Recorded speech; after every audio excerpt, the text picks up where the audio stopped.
Break के बाद आपका स्वागत है। इन छुट्टियों में पटना जाने से सस्ता है पटाया जाना, इसी तरह दरभंगा से सस्ता है दुबई का टिकट और साथ ही वाराणसी से सस्ता है बैंकॉक जाना। इस बार हवाई किराए इतने ज्यादा बढ़ गए हैं कि लखनऊ, पटना या वाराणसी जैसे घरेलू डेस्टिनेशन के बजाय बैंकॉक या दुबई जाना ज्यादा सस्ता पड़ रहा है।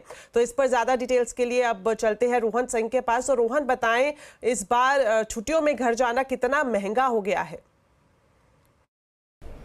जी, आसमान छू रहे हैं हवाई किराए। और अगर आपने अब तक अपनी फेस्टिव बुकिंग नहीं की है तो अब ये आपको काफ़ी ज़्यादा महंगा पड़ने जा रहा है। आम दिनों के मुकाबले जो टिकट हैं वो लगभग दोगुने तिगुने हो चुके हैं, लेकिन अगर आप पिछले फेस्टिव सीजन से भी कंपेयर करें तब भी लगभग 25 से 30% ज़्यादा इस बार किराए आपको देखने को मिलेंगे। इतने ज़्यादा हैं कि कुछ जो इंटरनेशनल डेस्टिनेशन है वो सस्ते पड़ रहे हैं डोमेस्टिक डेस्टिनेशन के मुकाबले। हमने 30 अक्टूबर की तारीख चुनी एक कंपेरिजन करने के लिए। दिवाली से एक दिन पहले की तारीख है। अगर आप अभी बुक करते हैं तो आपको कितना महंगा पड़ने जा रहा है। तो दिल्ली से पटना 30 अक्टूबर का जो किराया है एक वन वे का नॉन स्टॉप, वो है 11,000 रुपये का। इससे काफ़ी कम में 9,000 रुपये में आप कुआलालंपुर पहुंच जाएंगे। दरभंगा एक और जगह है, छठ में दिवाली के दौरान काफ़ी लोग जाते हैं।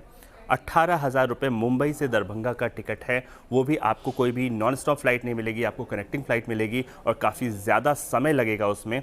इससे काफ़ी कम समय में आप सिंगापुर पहुंच सकते हैं, कम समय और किराया दोनों में ही। इसी तरह से दिल्ली से जैसलमेर अगर आप जाते हैं तो आपको लगभग 9,500 रुपये देने पड़ेंगे, जबकि 8,500 रुपये में आप काठमांडू पहुंच रहे हैं। मुंबई से वाराणसी लगभग 12,500 रुपये का टिकट है, जबकि इससे काफ़ी कम में आप मुंबई से दुबई पहुंच जाएंगे सिर्फ 10,000 रुपये में। ठीक इसी तरह से दिल्ली से दरभंगा लगभग 14,000 की टिकट है, मिनिमम है ये। हो सकता है कि आपको अपने पसंद की जो फ़्लाइट है वो ना मिले, लेकिन मिनिमम किराया है 14,000 रुपये का।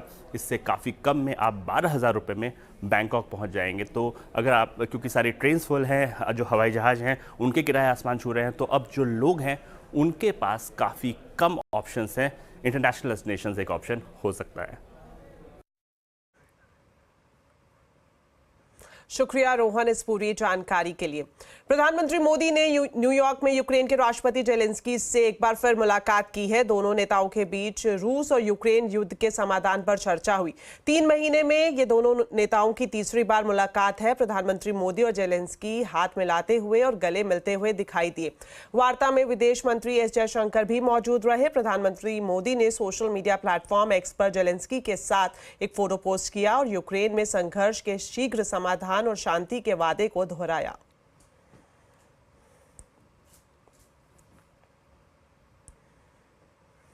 प्रधानमंत्री नरेंद्र मोदी का 3 दिवसीय अमेरिकी दौरा खत्म हो गया है। प्रधानमंत्री अमेरिका से भारत के लिए रवाना हो गए हैं। प्रधानमंत्री मोदी ने सोमवार रात यूएन जनरल असेंबली में समिट ऑफ द फ्यूचर को संबोधित किया। प्रधानमंत्री मोदी ने वैश्विक शांति और विकास के लिए ग्लोबल एजेंसियों में सुधार को जरूरी बताया। उन्होंने ग्लोबल डिजिटल गवर्नेंस को भी जरूरी बताया। प्रधानमंत्री मोदी ने कहा कि टेक्नोलॉजी के सुरक्षित इस्तेमाल की जरूरत है। पीएम मोदी ने आतंकवाद को बड़ा खतरा बताया। वैश्विक शांति और सुरक्षा के लिए एक तरफ आतंकवाद जैसा बड़ा खतरा है, तो दूसरी तरफ साइबर, मैरीटाइम, स्पेस जैसे अनेक संघर्ष के नए नए मैदान भी बन रहे हैं।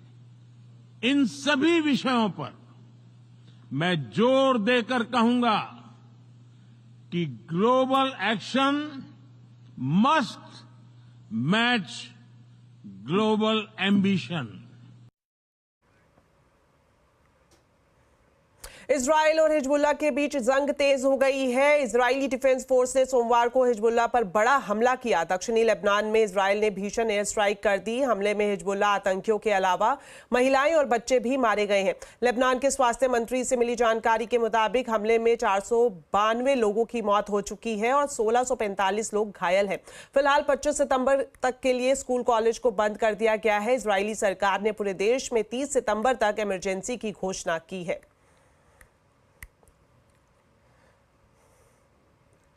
चलिए अब आपको बताते हैं आज के कंज्यूमर अड्डा के टॉपिक के बारे में। किसी के रंग रूप को लेकर नेगेटिव कमेंट करना मजाक नहीं है।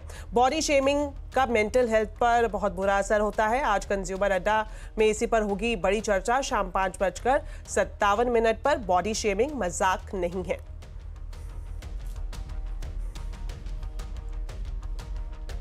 तो चलिए, मेरे साथ इस बुलेटिन में इतना ही। आप खबरों पर अपडेट रहें, CNBC आवाज से जुड़े रहें हमारे सोशल मीडिया हैंडल्स के जरिए। नमस्कार।